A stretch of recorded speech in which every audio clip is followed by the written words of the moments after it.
Assalamu alaikum. Good morning, ladies and gentlemen. That's not morning. Where have I been? I've been going for 24 hours, I think.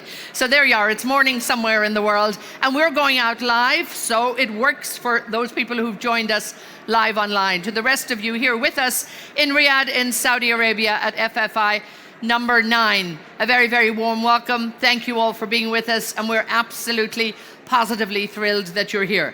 Our topic today are partnerships, the key to sustainable industrial development. And I always say when we talk about sustainability, particularly now, I actually think we have to look at two meanings. We have to look at sustainability, yes, from an environmental point of view, but we must also look at sustainability from a longevity point of view. In terms of, is this a sustainable business? Will we be around for a while to come? And I have a group who will definitely be around for a while to come. So let me invite them up here on the stage, and they're going to help me decipher all of what we're talking about. We're joined by the Deputy Minister from the Ministry of Energy here in Saudi Arabia. Engineer Fuad Mosa is with us. Give him a big clap. He's come a long way, all the way from the ministry. Thank you so much, Engineer Fuad. We're delighted to have with us the CEO of Alat. You're going to hear a lot about Alat in a minute. Midha. Amit, lovely to talk to you, lovely to see you. From Lenovo Group Limited, the Senior Vice President and Group CFO, Winston Cheng joins us. And from TK Elevator and Chairman of the Board of TKE Alat, the CEO here at the Middle East, Ercan Keles, who might have come a long way from Turkey, but he's now on his home ground, so we're very, very excited about that. If I might, Amit, I really do want to start with you because, you know, we look around the world, everybody talks about partnerships, everybody has the big grand vision, Saudi has the big vision, every country in the region has it. But, you know, give me a feel for just how volatile it is out there, how maybe scary it is out there if you're on your own, and why do we need those partnerships? Yeah, listen, I talk to global CEOs every day, and the key message I hear from every one of them is that, one, the uncertainty is higher than ever. They need to navigate the most turbulent time they have seen in their career. And where is this turbulence coming from? It's coming from supply chain resilience as the top topic. How do we make sure that the supply chain is not disrupted and we are resilient as a company? The second one is AI. You know, AI is changing everything. You know, like how do we not get left behind? Yes. How do we stay ahead of this? And how do we continue to transform the company? That's, I think, is the second big topic. And the third one, and the last one, is the whole talent topic. Where is the talent? Where is the energy? We're running out of energy in some places. We have a shortage of talent. These topics, these three topics, are really keeping them up at the night. And I think Saudi Kingdom can play a big role in all three. We have the best geographical location from supply chain resilience perspective. We have the best policy of the government. Infrastructure is ready. Talent readiness is there. And I can talk a lot more about it because Ministry of Energy is leading the way in the energy side. We have best cost of energy, clean and otherwise, in the world. So we can't, and Humane as a company today highlighted Humane One. And I think all of those things, this whole ecosystem is getting built to help our partners and our customers really transform and take advantage of what policies and capital we provide. No, it's a very exciting time, particularly in the region. I don't need to tell you that, and possibly many of you know, and those newcomers to the region, you'll learn about it very, very quickly. I'm sure you've seen this morning. There is a lot going on here, and we're going to talk a lot more in terms, Amit, in a minute about what you're doing at Alat. And I should have said, this is the reason Alat was built. We were launched last February with this vision in mind. Right. This is a global opportunity, and Kingdom is ready to lead. Super, and that's okay. who we are. And we will tell us more about it in a few minutes. Fuad, talk to me about, you know, here when we look at the energy ministry, the busiest one in the world, because everybody depends on you, without a doubt here. You have to power that industrial transformation. And again, talk to me about how you combine to make sure you meet the needs, obviously, of all of the people here, but also of the industry and that sustainable energy that has to be there and the diversification of energy that's going to feed into making sure that we've got enough. Yes, we are in the Ministry of Energy, as you said, we have a well understanding that we are keeping everything in the world alive. Yeah. This hall, it's alive because you have a power. Without power, everything here will be disturbed. Yeah. So what we try to do, we have a principles. We understand that the transformation of the industry required also a transformation in the energy supply. And with the leadership of our Minister, the Royal Highness Prince Abdulaziz, we are keeping three important principles. The first principle is we should work in our strategy in the energy to make sure that we are keeping a secure mix of energy. So the security, availability is very important, and we have so many projects in place, and people heard about what we are doing in the solar energy, we are doing in the wind energy, in order to make sure that we have an energy mix available and secure for the industry. This is one. The second principle, it should be affordable, because you can make, as a lot of countries do, make your energy available, but it's too expensive. And they put a big tax on it. Oh, yeah. Absolutely. So you need to make sure that what you make available is affordable. So this is the second principle. And I recommend everybody today at 5 p.m., the Minister of Energy, he will talk about this affordability in a very excellent slides. So we have the cheapest. We are competing with China, the cheapest solar and wind energy in the world. We are sometimes less than China, and sometimes they are cheaper than us. So we have a competition, but we are away from everybody else. The third important thing is sustainability. And sustainability is important for everybody. So for us, whatever we are doing in order to make sure that we have this clean energy, cleaner, in order to make the industrial and the future industry in Saudi Arabia also clean. No, again, and I know you put a plug in for His Royal Highness, but if you haven't heard him speak, you better be there. It's a highlight of FII for sure, without a doubt. So we look forward to that. Winston, you've done partnerships around the world, and when we look at what Lenovo is doing, looking globally, talk to me about why this particular partnership really fits in with your long-term growth structure and strategy. Sure. First of all, I would ask the minister maybe to consider Edna hiring Midha into the ministry, because her energy alone can power the entire conference. But to answer your question, I think for us the partnership is in our blood. It's in our DNA. We started our globalization over 20 years ago with a partnership with global funds like TPG and General Atlantic Partner to buy the IBM ThinkPad business. Through that partnership and the bill forward of General Atlantic Partner, then stay on our board only until earlier this year. So through us, continue that partnership for over 20 years as a capital provider. They make money. Then we partner in Japan with companies who were facing challenges in the industry, and we made the industry work through manufacturing and providing made in Japan goods for the Japanese companies.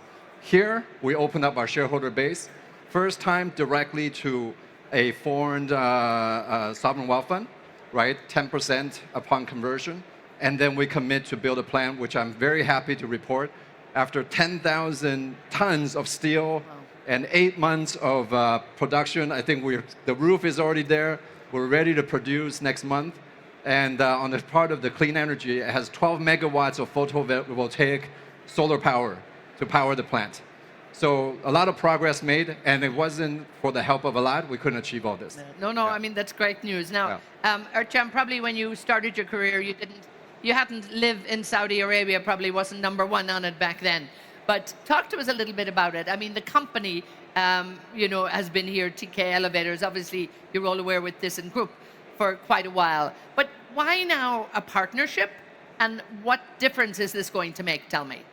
Well, you're absolutely right. I think we have been here for over 40 years. It's a long time. And today we employ 600 people, highly qualified. I mean, for instance, we have delivered some landmark projects. The PIF elevators are equipped from us. Also, Riyadh Metro, we have 2 lines equipped. And just to give you a number, these 2 lines, after operation, we have already transported more than 60 million passengers in 9 months. Yeah? So, but now, to bring the company really to the next level and to contribute to the growth plans also of the kingdom, I think we need two things. One is to have a local manufacturing print and also R&D, and the second, a strong partner that can support us. And we were fortunate that PIF founded Alat, over a year ago. And so when you look at what Alat is focusing on, smart buildings, which are based on advanced technologies, which also, based on industrialization of the country, it is a natural fit. Yeah, we share the same interest.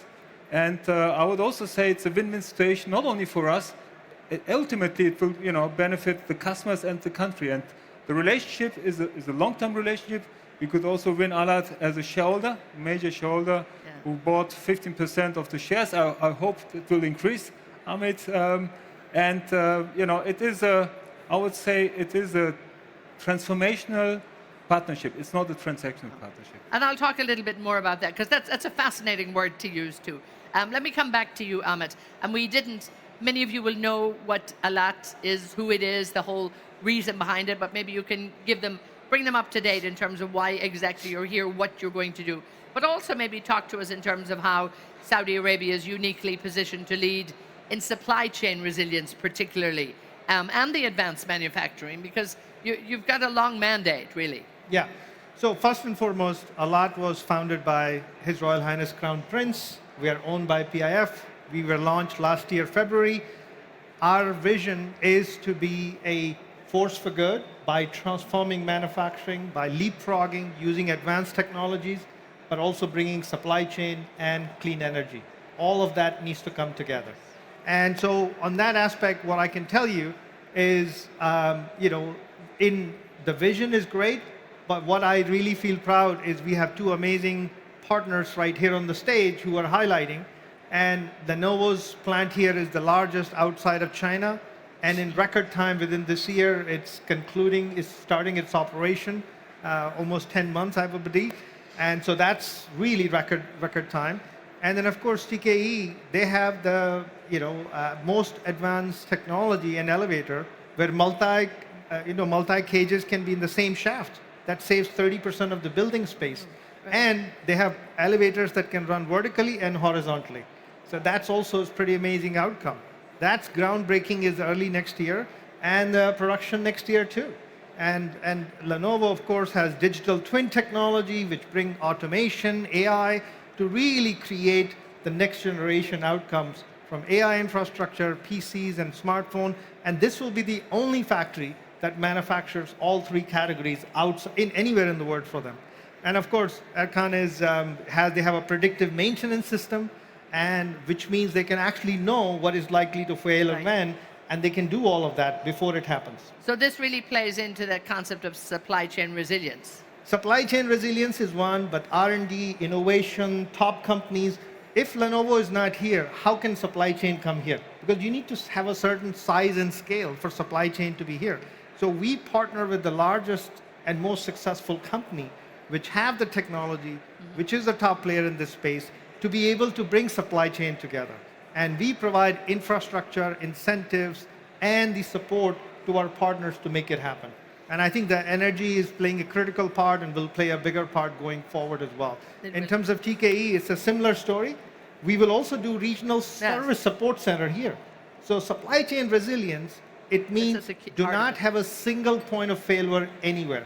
Two, if you solve for efficiency, supply chain efficiency in the past, now you got to solve for resilience. That means you need many nodes around the world to be able to support no matter what happens.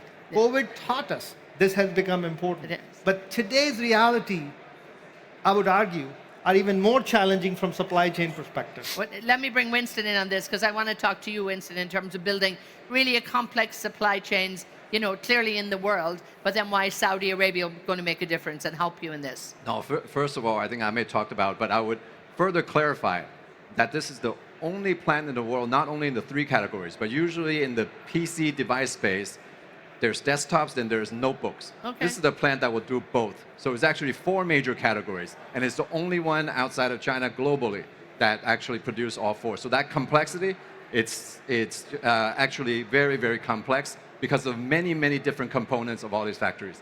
Saudi Arabia, obviously, with the creation of Alat, Vision 2030, and of course, the clean energy that was talked about earlier. I think all of this, plus the economic growth of the region, plus the top 20 GDP country in the world, I think for Lenovo, we have plants around the world, and this is the only region in the world we don't have our own plant. So this really, really aligns with our interest to expand into a fast-growing region with all those initiatives to support us. Yeah. And I mean, I think you know, one key word you said there, this fast-growing region, and it really is. And I think so much has happened. Ercan, if I can bring you back in, because you mentioned the word transformative. You know, when you look at that concept of the partnership now, what makes it, we can see why it's helping you, but again, that idea of being transformative for this sector. Yes. Give me a little bit more detail on what that's about.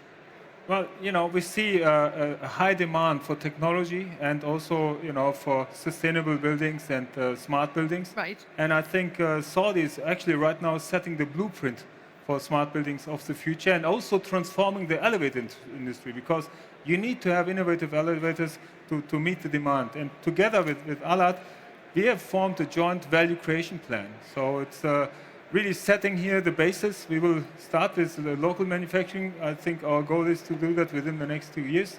We will have an R&D center. We will have a training center. We just established a regional headquarters. It's already there. You know, and we will set up the region as an export hub for the entire MENA region. So that's great, and we are, I think, fully on our track. And I would also like to say, on a personal basis, you're right, I am from Turkey. So this JV is not really about business for me. It really talks to my heart. Wow. And you know, I am over 13 years a board member of TK Elevator Group, and at the same time, I took now this additional assignment, you know, to come here to the region. I moved to Riyadh because I really want to personally ensure that we, you know, utilize and leverage all the strengths that we have of the entire group to make it a success. I want this to be a success for Saudi Arabia. One day we're going to have a panel on moving to Riyadh. Is it a good idea? But we've got plenty of people here who've made that move. So. And I moved in July, so I was really brave to do that. Brave man, and you're still here to tell the tale. Lovely. Fuad, talk to me about, you know, energy policy, because we have a lot moving, again, that depends on, you know, energy. We're looking at partnerships. We're looking at industrial growth. There's so many dynamics. And again, is the energy policy sort of keeping up with it to make sure that you can respond to all of these issues? Yeah, absolutely. In fact, as we were talking about the three principles, we need to make sure also that we have a reliable supply to all stakeholders. And in order to do this, we had a restructuring of the whole power sectors. Our Saudi electricity company, it was everything in Saudi Arabia. Now it becomes a generator also only for the power. We have restructuring the way how we are delivering our projects. So we have our principal buyer company. I think this is a very critical company now, in which Saudi Arabia committed to tender 20 giga of solar and wind per year. This number is the second after China. And in order to be able to execute this, you need to have the right structure and right policy in place to do this. And if we go back to the last 2 years, 2019, Saudi Arabia has 0 solar wind renewable production. Yes. Now we are in 2025. We already tender more than 45 gigawatt.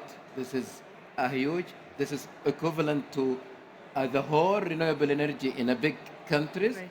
In the meantime, we have also our battery storage, which ensure not only that we are producing solar and wind, we are very reliable by ensuring the resilience. One of our targets also in our policy is the local content and the supply chain, but the supply chain to ensure that energy supply, it is continuous.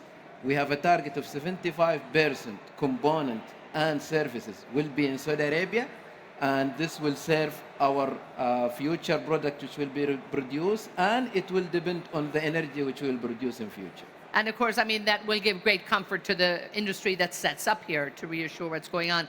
Amit, you know, when we look at, as I said, I always see two sides when we think about sustainability. It's about, yes, clean energy, it's about that, but it's also about building longevity into any industry, any company. And you really need the human capability to do that as well. So give me a feel for how Alat is going to make sure that the two-lane highway moves at the same time. Yeah. Well, I think this is a very important point about how do we make sure our partners are successful.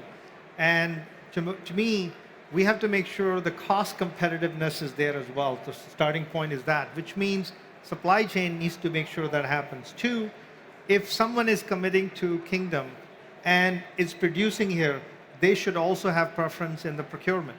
And I think that's the second point, solution. They have to really commit to the country, but country has to respond back. Three, all the ingredients, from raw materials to sort of modules to talent, all of this has to be systematically built. So we have now taken up 20 square kilometer land right here in Riyadh, where we'll build the industrial infrastructure. Wow. Before, we'll work with Ministry of Energy to make sure power is there. Ministry of Water to water is there. Make sure gas is there. Everything needs to be lined up for the trajectory that we want to be on. So that's actually very important. The last piece that you talked about, the human capital. So today, in our one of the partner on SoftBank, Robotics Factory, we are taking 200 of our Saudi talent and training them in Germany, training them in China, and some of them may go to Japan, bring them here at no cost to the company. So our ministry is actually preparing them because it's such a new area that this doesn't exist. So how can we ask an industry to come and train for 6 months and pay for the cost? So our partner will get trained people all over the world before they even start on the job. Ercan, talk to me about what you're doing at TK Elevator, really investing in that local capability, the R&D you talked about, and of course, the workforce development. And having been here for so long, you obviously have a foundation, you've got a solid ground. That's right. I think it's very important, to give you a very precise number, we want to build over 2,000 jobs, in the next 3 to 5 years. Wow. That's huge. Yeah. And then these are highly qualified jobs, engineering, and that's why what Amit mentions, crucial that we have the platform, that we get engaged with the top-notch universities, and there are a lot of universities here. The population is young, they're very dedicated people, and we are also in contact with technical institutes to make that happen. And as I said, we will have a training center not only for Saudi Arabia, but for the entire Middle East. We want to make it a hub. We will transfer our headquarters, which are currently in Dubai for the Middle East, also over time to Saudi. That's why I'm here. And it is important, as I said, it is more about sustainability in the sense that you've mentioned, because, given our heritage of more than 150 years of innovation, combined with what Alat is supporting us, I think we will, build something that will last for future generations, and that will be here, and it will be technology, it will be expertise, and it will be jobs. Yeah, and I think, if I may add, I think TKE has been an amazing partner. They're leaning in. They're building the best R&D for the best products right here in Kingdom. So not only for Kingdom, but for the globe. Yes. And that is amazing to see. This is the kind of commitment that Kingdom is looking for. And moreover, this R&D is going to train several thousand engineers over time to be able to really understand the technology and extend it. And it's so important that R&D will actually build a spotlight to come on to Saudi Arabia, hopefully come up with some great new ideas, and have that made in KSA stamp. Absolutely. It's very important. Saudi made stamp is very important, but more importantly, this is a greenfield. Yes. They can leapfrog. They don't have to replicate what has happened. They can really say, can I increase automation level here? Can I do this here? Can I do many variables? So they can create a world-class asset. Absolutely. That is a pride for TKE and Alat. No. We're going to have you, I think, bring all of your clients here. And I know you're so excited about this, but it is so, it's just wonderful to see. Winston, talk to me about AI adoption, next-gen manufacturing practices, and again, how Saudi actually, and that particular facility, because you're starting it. It's exciting. So you can do whatever you want. No, this is a very broad topic, but all our products from device to enterprise to the cloud, Lenovo's lever to all the growth. One of the most essential ingredients to AI today is obviously power. So as we're building a factory After production, we need to test the equipment. So one of the biggest things that's going to be happening today in the world is that cloud hyperscalers are requesting that factories have that power to be able to test the equipment that they will buy. And that ratio is about 10 to 1. So every factory, for the big data centers that are being announced today, right, 200 megawatt, they need you to have 20 megawatts of power in your factory to test the equipment. So that's very important. So we need to make sure that we solve the energy solution in the factories. So that's a very important component to it. But otherwise, as Amit had said earlier, I think our products from today the LLM, the big data training, to the inferencing, I think these are the trends that we're leveraged to. And on the personal device side, the security and having your own personal AI twin is what we're about. Yeah.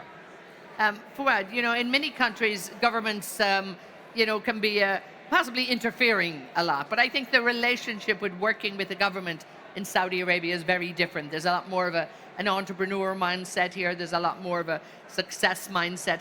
So talk to me a little bit about the public-private partnerships, I suppose, that come together to really realize Vision 2030, because particularly in the industry and manufacturing side. Yes. One first things we are trying to do is to integrate the main strategy together. So in the Ministry of Energy, we are working based on the integrated energy strategy. The industry is working based on the national industry strategy.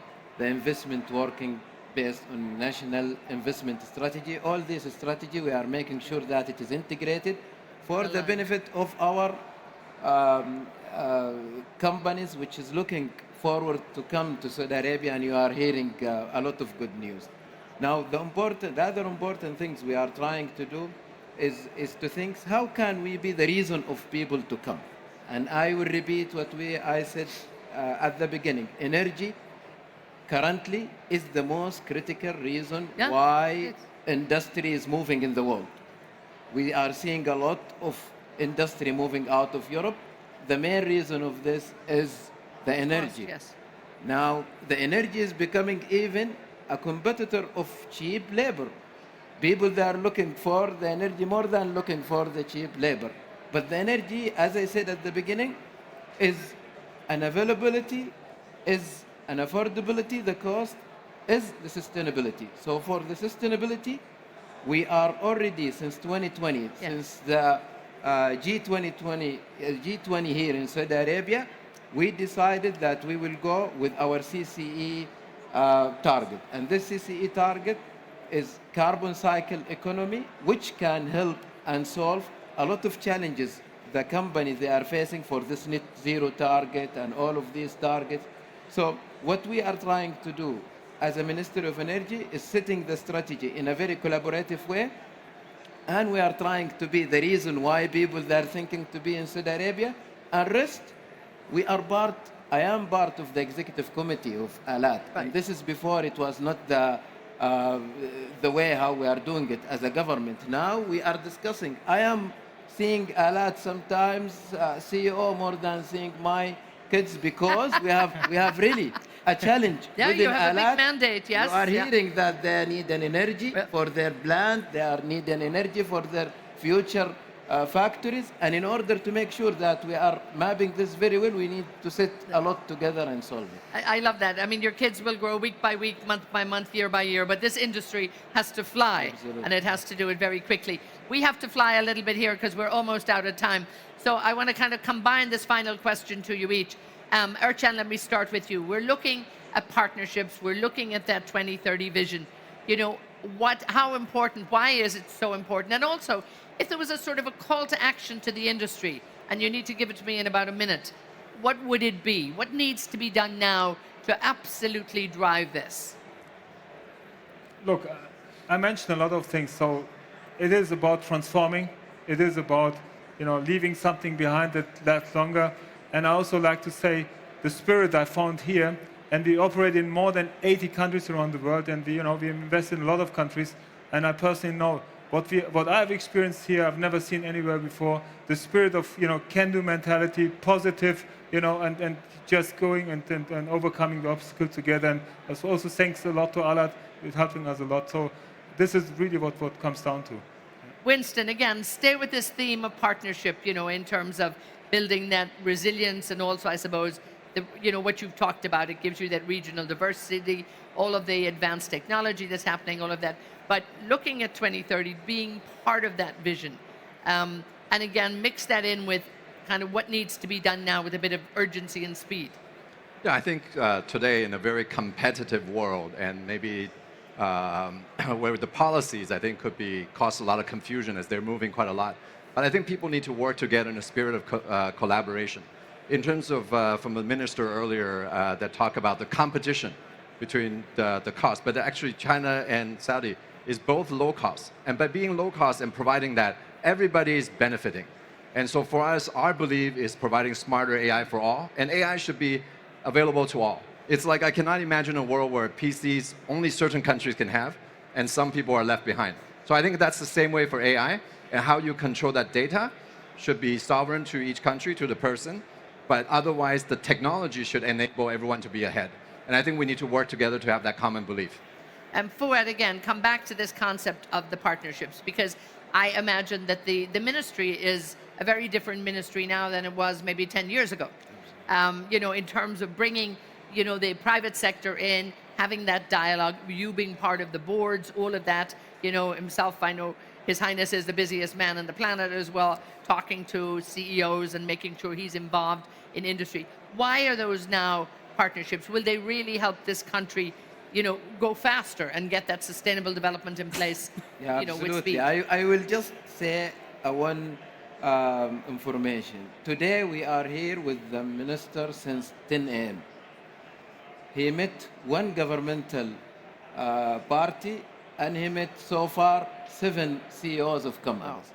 And usually it was a reverse. Yes. Before, we were looking for the governmental entity ministers, vice minister to meet, but now we are looking for the public sector for one reason. They need to understand what we would like to do, and the second, we need to meet them in order to ensure that what Amit tells them. We have a meeting today where already Amit informed the companies that how he would like to partnership, but we would like to tell them how we are enabling this partnership, because partnership without right and proper enablement, it will never fly. And if there was a call to action that you were to put out to industry and people who are working here, what needs to be done that would maybe make your life easier? We are transforming our Vision 2030 is how we can enhance the public sector to be a big part of our GDP. This never happened. We here in Saudi Arabia, we are using the governmental spending in order to run our GDP. What we are looking in future, how can the public sector being the biggest player in the GDP of Saudi Arabia? What we are trying to do now, we heard from our Crown Prince that the public sector and the private sector need always to work together, and this is why the ministers, we have a room for all ministers, and I am sure that all of them, they have highest percentage of meeting the private sector than the public. No, and that's quite revolutionary when you look back on the years. Amit, I'm giving you the closing word here. Clearly, I see your passion about the partnerships that are put in place, expanding those, nurturing them, making sure that you all stay together on that. But again, just give us that final word in terms of how you build Alat and how this builds on the bigger economy for the country and for the region and the world. So I started out with the comment about how uncertain it is that CEOs are failing. Now let me make the other side of the equation. How much Saudi offers the opportunity. In fact, there is a word in Chinese called Weiji, and that means crisis. But it is composed of 2 pictures, danger and opportunity. So we talked about all the danger. Let's talk about how Saudi can be the solution. How Kingdom and how Alat together can solve some of the issues we talked about, whether it's supply chain resilience, human capital and energy, and AI-driven transformation. And so I will make the case that this is the place where vision is solid, progress is being made every day, there is willingness and can-do mindset, and we are making systematically progress across many fronts to make Saudi Arabia an epicenter for all industries in the future. whether it's AI, whether it's industrial, electronics, AI infrastructure, and many other things. So I would say this is an opportunity for global CEOs to take this resource that is available to you to solve some of the problems and uncertainty that is out there in the world. And we promise, and with the promise of the government along with us, we together can bring something that no country in the world today can offer. I have lived and worked around the world and dealt with the government. Nowhere else this kind of partnership exists, nowhere this leadership exists, nowhere this momentum exists. We can be that partner, KSA can be that enabler. I really think this is an opportunity for you to manage your challenges. So I can promise you, you'll be hearing a lot more about Alat and all of the great partners that it makes up. And again, with Amit in the driving seat, I think we're all in good shape. I want to thank you all. Amit, thank you so much. Engineer Fuad, lovely to have you here. Ercan, thank you. And Winston, to all of my dear panel. Gentlemen, thank you so much. And thank you all so much. Thank you. That was excellent. Come, I think we need a photo.